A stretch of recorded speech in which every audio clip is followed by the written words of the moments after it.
Fala pessoal, tudo bem? Vamos falar agora sobre povos e nações. Povos e nações. Povo, aquele pessoal que é de uma determinada região, de um determinado país. É o povo brasileiro, é o povo paulista, é o povo nordestino, é o povo rio-grandense, é o povo acreano, roraimense. Povo. O que faz uma pessoa ou um grupo de pessoas ser considerada um povo? Agora, a nação brasileira, a nação indígena, afinal, nação. Nação é uma coisa que país? Nação é a mesma coisa que nacionalidade? Que fazer parte de um grupo de pessoas? É sobre isso que a gente vai tratar a partir de agora. Para começar, povo. Povo sempre vai ser uma quantidade de pessoas, um agrupamento de indivíduos que vivem no mesmo espaço. Então, uma população de uma cidade, eu posso chamar de povo? Depende. Porque eles precisam ter algumas características em comum. Um povo, para ser chamado de povo, ele precisa ter uma história comum. Não adianta simplesmente eu juntar algumas pessoas e dizer que ali nós temos um povo, que ela não é simplesmente um grupo. Nós temos então um povo quando há histórias em comum, quando há necessidades e objetivos em comum. Quando nós temos uma organização cultural, e quando a gente fala de cultura no sentido geográfico, é tudo aquilo que é feito pelo homem, que não tem muito a ver com a natureza. Aquilo que não é natural na geografia, a gente chama de cultural. Tá entendendo? Então, quando nós temos aí uma cultura envolvida, quando nós temos uma atividade econômica, quando nós temos uma organização de pessoas que estão situadas num ponto, que acabam compartilhando de um mesmo trabalho, de uma mesma característica climática, de um mesmo evento histórico, aí sim nós chamamos de povo. Então, povo tem essa ideia de agrupamentos que vivem aí no mesmo espaço, essa população que vive no mesmo espaço, que tem uma certa cultura, uma certa característica em comum. O povo nordestino, por exemplo, o seu sotaque, toda a característica climática, toda a história envolvendo aí as características de exploração econômica, a parte climática, acaba mostrando e dando aí um objetivo comum para todos. A gente pensa nas manifestações culturais, o carnaval, por exemplo, uma das maiores manifestações culturais brasileiras, é justamente aí a manifestação cultural de um povo, a manifestação de pessoas que acabam gostando de uma mesma característica social, de uma mesma característica cultural. Nesse caso, a origem não tem tanta importância assim, mas o presente é importante. No povo, o presente sempre vai ser aí a importância da questão cultural.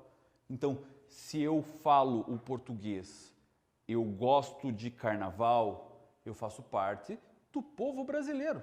Claro, tudo bem, não tem todo mundo no Brasil que gosta de carnaval, mas faz parte dessa manifestação. Ele conhece e acaba contribuindo também para a organização desse tipo de manifestação cultural. Então ele faz parte de um povo, não necessariamente quando a gente entra na parte de origem de questões biológicas, por exemplo. Agora a gente vai ter o povo nordestino, a reunião de diversas pessoas que compartilham uma determinada cultura.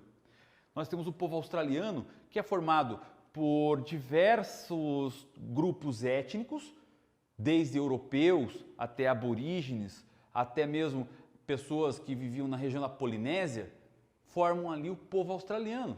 Eles compartilham da mesma cultura, comem lá um determinado tipo de alimento, gostam das mesmas coisas, do mesmo esporte, enfim, forma um povo.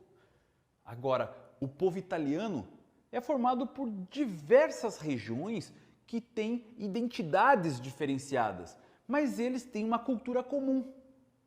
O povo grego, por exemplo, formado por diversas outras nacionalidades, ilhas que têm aí ideias totalmente distintas, mas eles têm uma organização cultural, eles compartilham de uma mesma cultura. Por isso nós chamamos de povo. O povo italiano, o povo grego. O povo acaba tendo então esse agrupamento de indivíduos que vivem no mesmo espaço e que compartilham de uma cultura.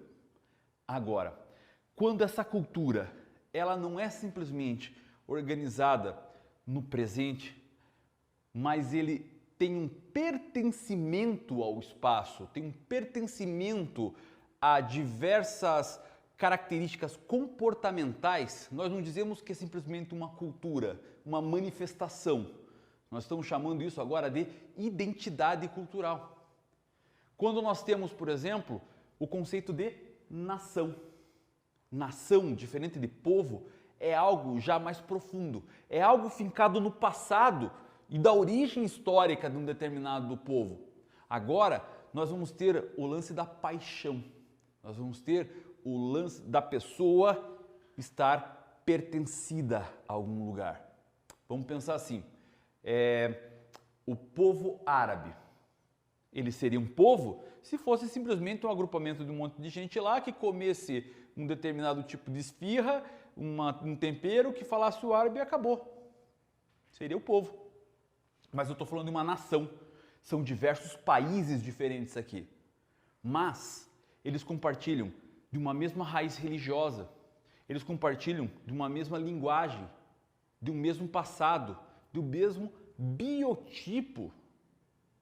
Então nós chamamos os árabes de nação árabe, porque eles compartilham uma mesma identidade cultural. O árabe pode estar na Península Arábica e pode estar no Japão, mas ele se sente um árabe.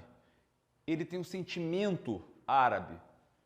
É uma característica muito mais sentimental. Ele tem a ver não necessariamente com o conceito de espaço, com o conceito de cultura, mas com o conceito de lugar geográfico, que é parte do espaço geográfico do qual você sente um certo representação, uma certa afinidade nesse caso.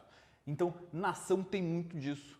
Você é árabe, você é brasileiro, por exemplo. A nação indígena é a mesma coisa. Quando a gente pensa em nação brasileira, é de certa forma um termo errado, porque nós não somos uma nação por completo. Porque eu faço parte de uma identidade cultural brasileira, ok, eu faço isso, eu tenho isso. Assim como alguém lá do Nordeste também se sente brasileiro. Ok, tem nação. Mas o Brasil é um país que tem diversas nacionalidades. E quando eu falo de diversas nacionalidades, não são estrangeiras não, são nacionalidades nativas. Como, por exemplo, o brasileiro urbano, agora uma nação Yanomami, uma nação Xingu, a nação Guarani, Tupi, todas elas têm identidades culturais diferentes, portanto, são chamados de nacionalidades, nações diferentes. Essa é a pegada, essa é a diferença entre povo e nação. É que aqui é pautado mais no sentimento, naquilo que a pessoa se autodetermina, faz uma autodeclaração. Por exemplo, a nação curda. O Kurdistão é uma região que fica entre o Iraque, a Síria e diversos outros países do Oriente Médio.